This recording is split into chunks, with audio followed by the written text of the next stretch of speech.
We heard the excitement. Just describe the feeling kind of after pulling that one off. Yeah, I mean, that was a high-level basketball game. I thought both teams played extremely well. Obviously down 10 at halftime.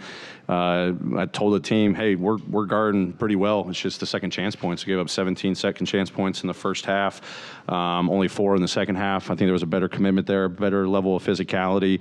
Obviously, this team is a high-scoring team. It was back and forth. I mean, 119, 125. But credit to our guys. When we finally got stops, we were able to break through. Obviously, third quarter, Dez doing his thing, Ja doing his thing, setting a tone. But this was a high-level basketball game. Both teams playing extremely hard. There was a level of physicality, level of skill for 48 minutes. Just proud of our guys to bounce back, with the ups and downs in the first half and then being down 10.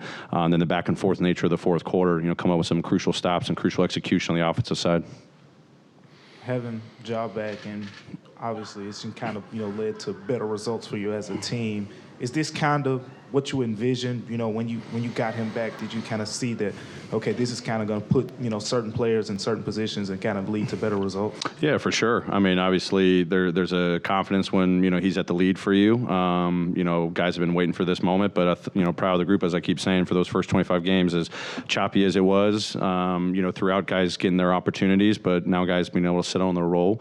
It just gives more comfort, and then just what he does. I mean, 30 points, 11 assists. It still baffles me. He gets one free throw when he shoots 23 shots in the paint. That just baffles me. But his connectivity with his teammates, in transition, coming off the pick and rolls, building chemistry with some new teammates as well. But we got a lot of confidence what he can bring to this group, and you just see how they feed off of each other. But other guys playing well, he feeds off of them too. Another factor in his return, you have shot over 50% 3 games in a row since he got back. I think that's a first for your season. So what does he do that leads to that number going up? I think one of the biggest things that we struggled with was consistent pace, getting out in transition. I think we've improved with that. But it's really the paint touches and the paint scoring. Teams were able to be a little bit more physical with us and keep us out on the perimeter. And I thought, our embracing of our ability to, willingness to shoot the three and knock it down was something that we were striving for even going into the offseason. But, our kind of struggles to touch the paint, to create rhythm shots.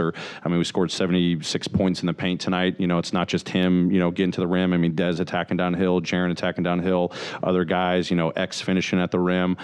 Just the more that we can touch the paint, whether it's our initial drive game, it's our fast break game, or it's our pick and roll game, that just unlocks a lot of us. And that's, kind of our MO is working throughout the paint, scoring the paint, high percentage shots, and then, kicking out to the three-point line. So I think, obviously, adding Ja back, that just enhances that ability. John Conchar, is he all right? Yeah, he just got his thumb caught on a jersey, so just kind of precautionary, more evaluation to happen. So we were just kind of just reacting to the moment, just keeping him out for precaution. And I know we were talking about Vince Williams earlier. He's really playing well with that starting lineup. You're going to have like a big decision to make soon. Do you foresee just putting Marcus Smart back in the starting lineup? Like, how do you see that working out? Yeah, I'm really proud of what Vince has done. He'll be embracing whatever role is necessary. Just his competitive fire. I thought he's doing a great job. Obviously, guys are going to still score, but he's trying to make it as tough as possible. I think he wears on guys. He's just learned the tricks of these guys. He's getting full, exposure against Young tonight. Bogdanovich, Murray occasionally. When you got elite offensive players, but you got a guy that goes out there with that tenacity and that willingness to give it all on the defensive side. That's someone that you have a lot of trust in, no matter starting, coming off the bench. Obviously lean into him for a lot of minutes, and I just love how he's playing on the offensive side too, letting the game come to him. But he does a lot of intangible stuff, rebounding, 50-50 balls, just his activity overall on both sides of the floor is really impressive. Does it almost feel like a new season?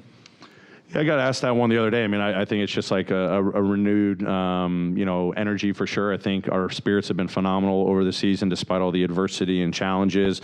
Obviously, game 26, everyone was pointing to getting Ja back. Obviously, we're really excited to get Marcus back and Luke back as well. But just getting whole, what you're, envisioning going into the season, what you're fully capable of. But I think there was a lot of good work done, despite a 6-19 record. The records are the records, but I thought the effort and the spirit and the togetherness and the things that we're working on that obviously allows us, when Ja comes back, to have a seamless transition. That was the whole process for the 2 months, is being as prepared as possible for these guys to develop and be ready for when Ja was back. And really excited to see, obviously, good 3-game start, and we just got to keep building on that consistency. Great. Thanks, everyone. Happy holidays. Appreciate it. Yep.